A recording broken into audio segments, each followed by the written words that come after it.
Hi, I'm Curtis Lawson. Today I'll be talking with a very talented comic creator and damn handsome man, myself.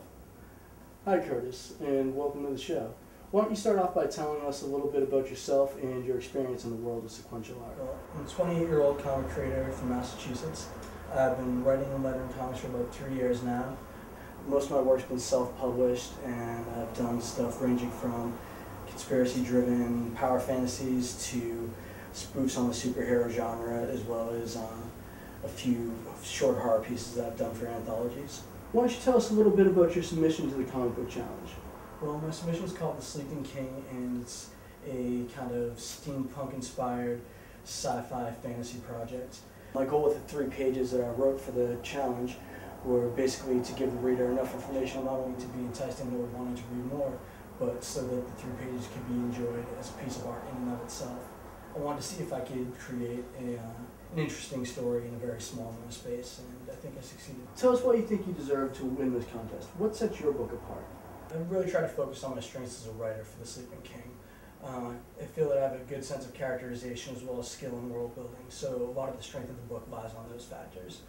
Paris Endicott, the protagonist of the book, is a deep character that I feel readers can sympathize with. He's a flawed character and he has questionable morality, but he's trying to do his best to make the world a better place. Paris is one part Doc Holliday, one part Da Vinci. He's a scientist, a criminal, a hero, and a heretic. Another thing that I think makes The Sleeping King a strong candidate is the world itself and its completeness. From the geography and the infrastructure to the myth and the history of the world, I feel that readers can get lost in the smoke-choked caverns of New Providence, as well as the gleaming towers of the City of Heaven. And finally, the Sleeping King has a strong aesthetic appeal, which combined with the strong characters, the story, and the world, make not only an enjoyable comic experience, but can also make an easy transition into other forms of media. I understand you have an interesting story about how you almost missed the deadline for the challenge. Well, as fate would have it, my girlfriend went into labor with our son the night before the challenge was the deadline for the challenge. So luckily, the hospital had Wi-Fi because I only had 1 page lettered at that point. I hadn't even received the 2 last pages from the colorist. So while I was there, I was able to download the last 2 pages and do some work on them.